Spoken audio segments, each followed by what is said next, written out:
Hey folks, Doug Stein with PPE Advantage. I thought I'd take a moment this weekend, or a few moments, and try to explain the history, the presence, and the future of nitrile glove pricing, where it's been, where it is now, and where I predict it's going to go in the future. So I put together this Glovalytics chart, and I just thought I would run you by the pricing since March, since the beginning of COVID, take you up through present day, and then a little bit into the future. Back in March and April, I was paying about $3.75 a box for nitrile gloves out of China.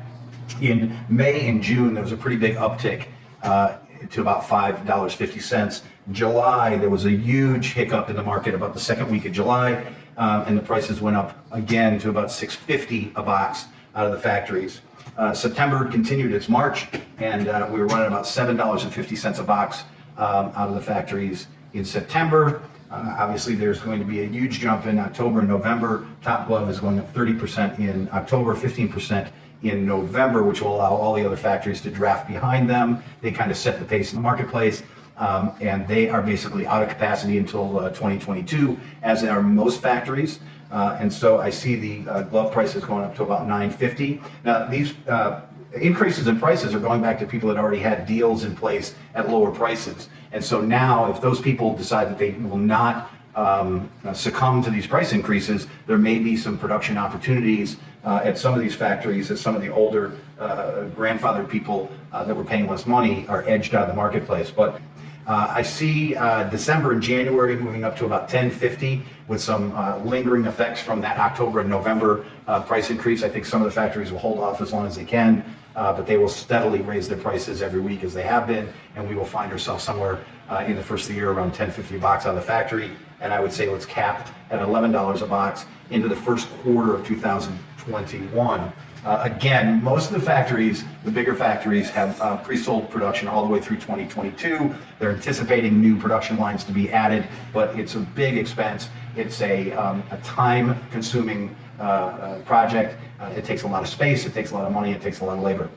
So we've done filling in our Glovalytics chart. You can see, in the beginning of COVID, we started at about $3.75. I think in October, this is where we are right now, about $9.50 is going to be the factory rate if you can get in there and get production. So let's go down and look at some detailed numbers below. So how do the gloves get from the factory at these prices to the end buyer at the prices that you're seeing in the marketplace now? I'll just give you a little bit of structure and some information to help you understand that.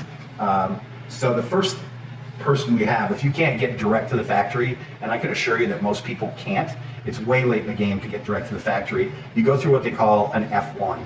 Now, an F1 is somebody very well connected to the factory. They're like a representative. Sometimes they're related, sometimes they're government, but they're very well connected into the factory and can move in and out of there and place orders, steal other people's production, as a matter of fact, and they make a pretty penny from the factory, but they also add on a little bit to the importer, so they add normally about 10 cents a box. So if you're lucky enough to know an F1 that's powerful, that can get you in and out of those factories, those are worth their weight in gold. If you can't find an F1, then you're going to move to an F2. And an F2 is basically a friend of an F1. Now, we all have varying degrees of friends. We have friends that we really, really care about, and friends that we're like, meh. So F2s are that way to their F1. So sometimes they're what they call a powerful F2, which means they're really close friends or really well related to the F1. And sometimes they're just kind of like that pest that is always bugging you or bugging the F1. And so sometimes they can get in there and get deals done. Oftentimes they get shut out. But F2s, a good F2 is worth their weight in gold as well. They're a little greedier, not greedy, but they don't get any commissions back and kickbacks back from the factory. So normally they add about 15 cents on a box. That brings us to an importer like me, direct import. And normally, if I have to go through a first remove, or F1 or F2, I am lucky enough to have a couple of memorandums of understandings with some smaller feeder factories. But otherwise, normally, what I'm going to do is I'm going to add 80 cents on a box. That's about as transparent as I'm ever going to get. And that's what I think is fair for the work, the education, the knowledge that I bring, and my team in China, my team in Vietnam, and the work we have to do to land a container of gloves. So we normally add about 80 cents, and that's our profit. Shipping and duties, I'm going to just throw in a number of 30 cents here, and I'll tell you where I got that number. About 30,000 to 32,000 boxes of gloves fit in a 40-foot HQ, which is a high cube. It's the biggest 40-foot, and pretty much the biggest container you can get. A container costs about $4,500 all in to book from pretty much any of these countries to the U.S. to LA. So we take 4,500 divided by 30,000 or 32,000, you get about 23 to 25 cents. Some of the countries have duties, some of them don't. Some of them, you got customs import charges, you got some small import taxes, export duties, and things like that. So you round it up to about 30 cents to be safe. So if I was selling direct to a buyer back in March and April, I was probably selling for about $5.25 a box. In May and June, $6.95. July and August, $7.95. Right now, I'm selling for about $8.70 to $8.90, depending on the factory. I project that will be somewhere around $10.50, $10.75 towards the end of October and the beginning of November. December and January, I'm probably going to be closer to $11.50, $11.95 if I can find production. And moving into next year, probably going to be looking at about $12, $12.50. So you wonder, how do these prices go from me or an importer to on-the-ground pricing?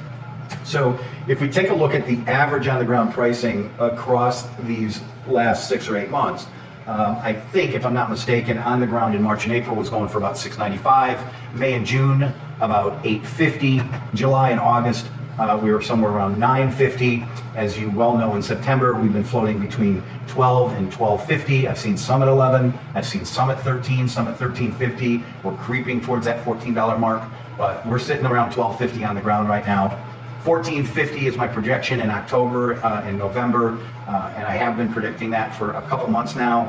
I actually thought it was going to be $15, $16, so I'm a little bit off on those. If you go back and look at my posts, I think December and January we're going to get closer to the $15, $16 mark. Into the first quarter of next year, my gut is for sure we're going to be in the $16 mark. If you look here, I want to show you a major change. So the markup between what they could buy gloves from me and what they were selling on the ground is like $1.85 a box, $1.65 a box, another $1.65 a box. Again, these are all like average, probably mean pricing, like it's not the lowest, it's not the highest. So you notice, between brokers and people with their warehouse costs and trucking costs and things like that, they're adding, about $1.85 to $1.65 onto the boxes that they're buying from us.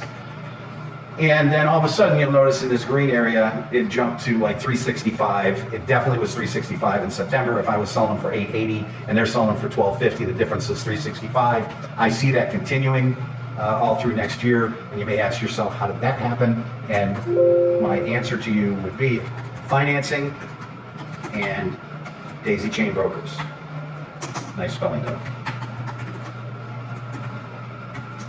So sometime in August and September, you probably noticed, you started seeing people going, don't want to put any money down, don't want to pay any money until it's here, we can help you, I have financing in place, come one, come all.